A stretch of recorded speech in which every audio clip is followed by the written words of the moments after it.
This episode brought to you by the Pirated Broadcast Network.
Now is the time.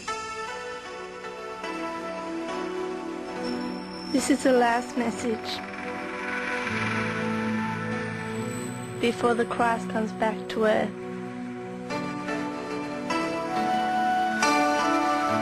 Hear this message. For a long time, mankind has been hanging on the cross.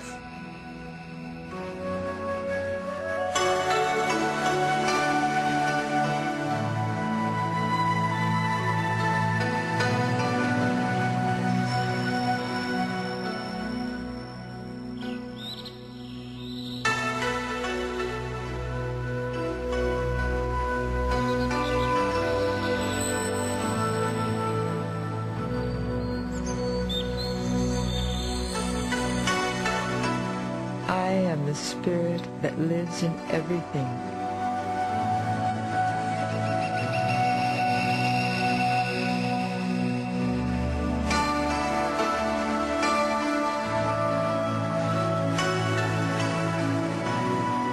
I am the voice in the cosmos, in the wind, and in the nature of all that is.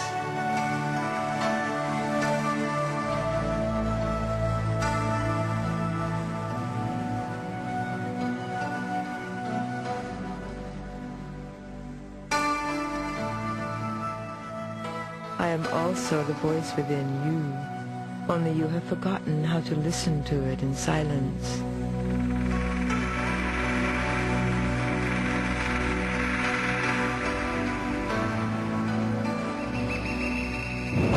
So listen now to the message on the outside, which is important during the last days of this old world, because every ending is also a new beginning.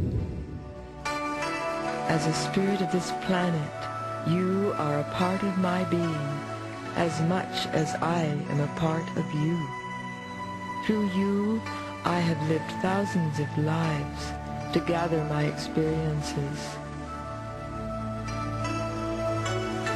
Concealed within you, I have experienced innumerable cultures and personalities within the eternal cycle of life.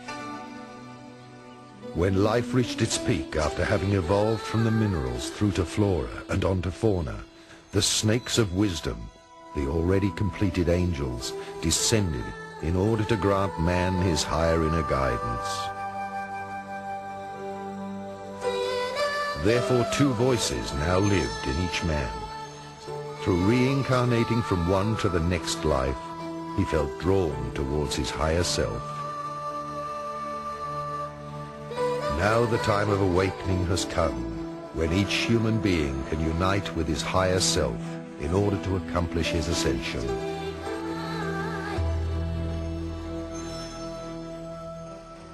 I'd like to discuss opening to inner guidance because I think that is the key that's required for the coming of the second Christ, as has been foretold.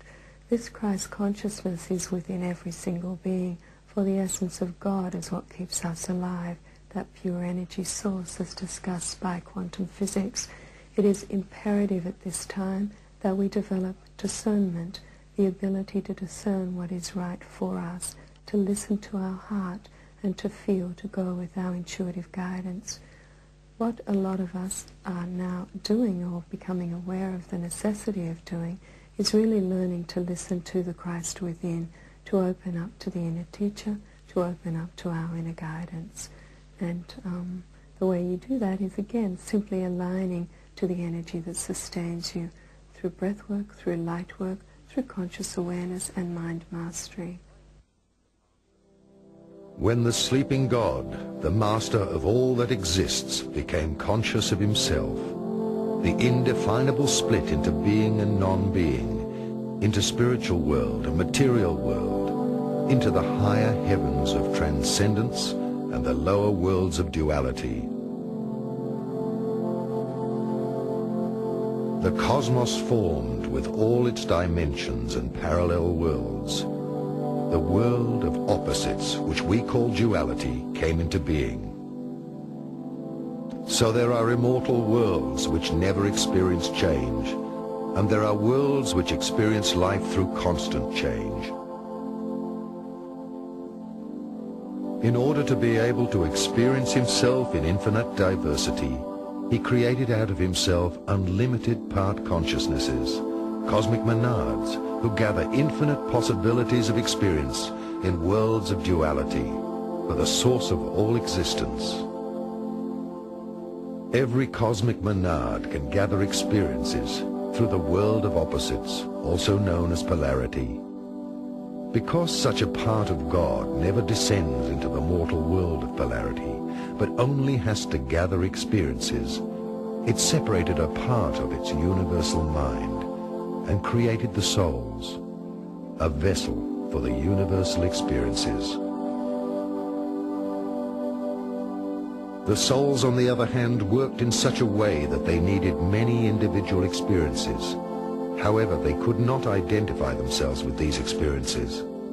Therefore, they created a vessel, which we call the physical body, so that they could gather experiences by reincarnating from one life to the next in the world of opposites and slowly become perfect.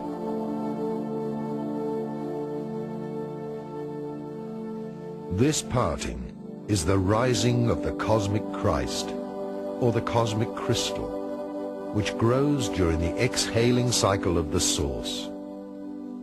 One could also compare the growth of the cosmic cycle with the tree of life. Matter is the slow transformation from spirit into light and sound, and ultimately into alchemical crystallization. We are condensed shapes of light, like leaves of a tree, which after falling in autumn are reborn in springtime. Our experiences are preserved in the souls. The cosmos is like a school with many classrooms, and therefore there are, as in a school, different grades of maturity. These grades of maturity of the worlds are separated by different levels of vibrations of matter in different dimensions. Thus, different material and spiritual worlds may exist in one place simultaneously. The physical eye, which perceives everything on the frequency of the three-dimensional world, can see only the three-dimensional world.